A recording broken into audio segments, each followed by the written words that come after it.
Welcome back to Apex Alchemy. It's a traditional Tuesday. So we have the Coal Miner series by Rough Ryder. This is the 761. I'm not sure if it's like if it has a different name. I couldn't find much information on it. It says Coal Miner on the blade. It's already been unboxed. This was a loaner from Hunting for Hookers. I'll tag his channel up underneath. Make sure you subscribe. He's a cool dude. It's a beautiful knife, man. Yeah, it's a lockback. I like the green fading into that black on these handle skills. Yeah, I do too. Look at all the absence of color back here, and make sure that's visible, hopefully. Yes, I mean it's in the camera. Yeah, right. There we go. Okay, I'm sorry about that. So this is a lockback, so we'll consider this. I guess what they call slip joints. Slip joints. They're like they're traditional knives that can't be locked, right? So if it's a traditional knife that can be locked, like what, buck 560 something. I'm sorry. Buck 110. Yeah, I mean I guess the 560 as well. I got that setting out, but buck 110 is what I was actually thinking about. It locks, but it's got a nail nick. I'm calling it traditional. We can discuss this in the comments. We can fight if you want to. But anyway, this knife is like, how much did you say it was on? $9.99 to $15.99. That's crazy because this thing feels good. Yeah, it does. Like it feels really good. It doesn't feel $10. No, knife. it don't, man. And it's 440. 440A, yeah. 440A. Okay, all right. That's not 440C, but is it sharp? Can we cut paper with it? Oh, it'll cut paper. And probably really easy to sharpen. I would imagine so. Yeah, so 440C is the higher carbon content version of 440A. Do you know what the scales are made out of? I do not. I will in just a second, though. Oh, you're fine, man. Tell them size and all that stuff. Okay, we'll go over that.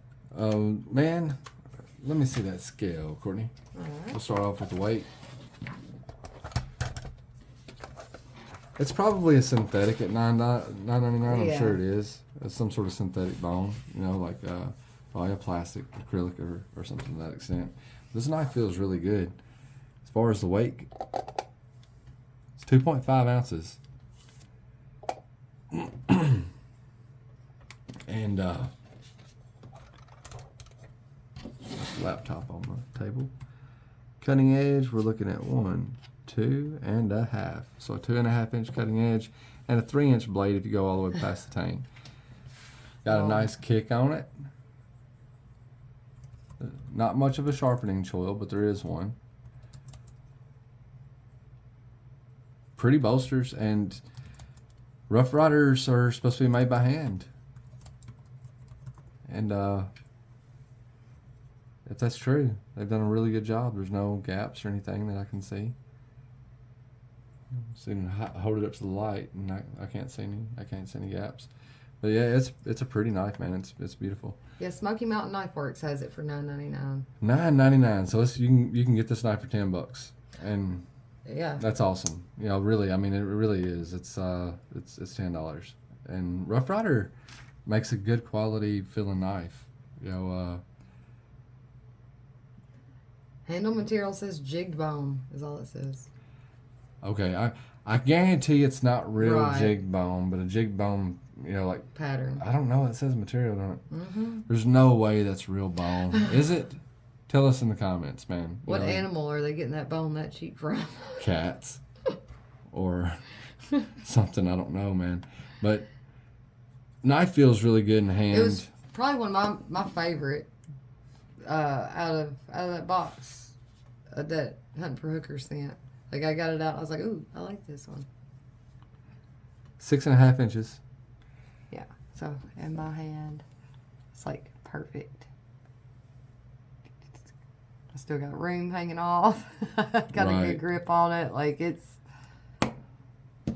I like that knife. I do too. It's nice. And I'm not usually a fan of Lockback. I know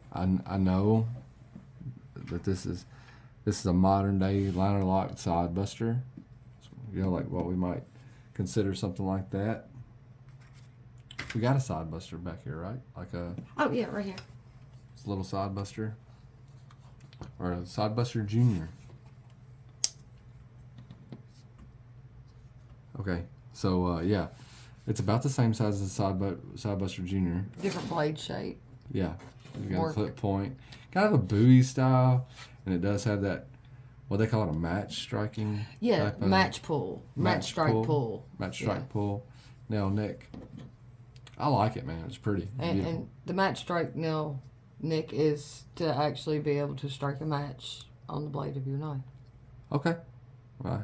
I believe it.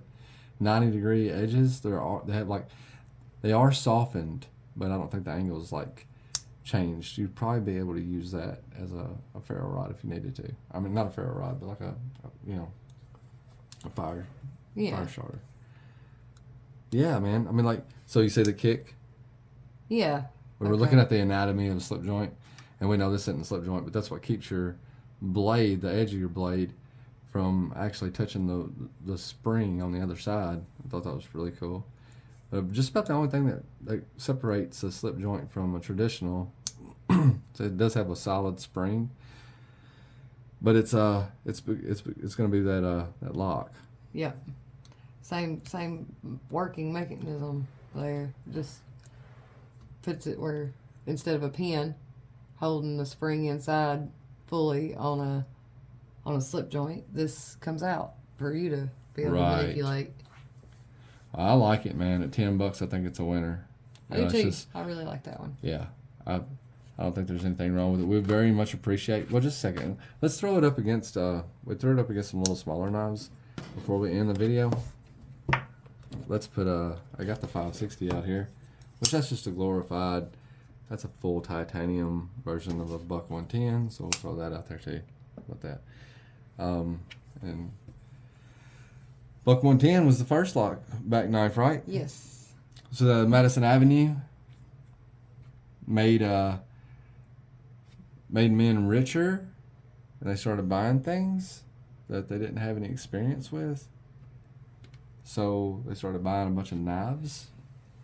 They started chopping fingertips off. Yeah, they started chopping their own fingertips off.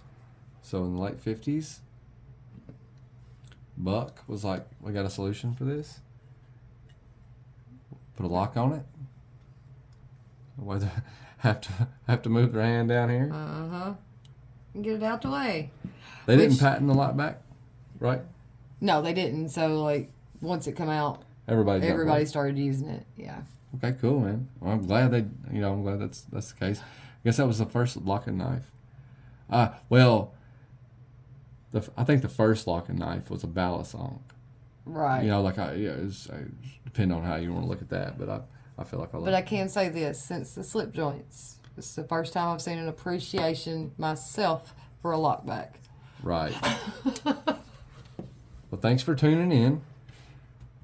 If you enjoyed the content, and you're not subscribed, consider subscribing. We go live on Saturdays right around 2:30 as of right now. That's always subject to change.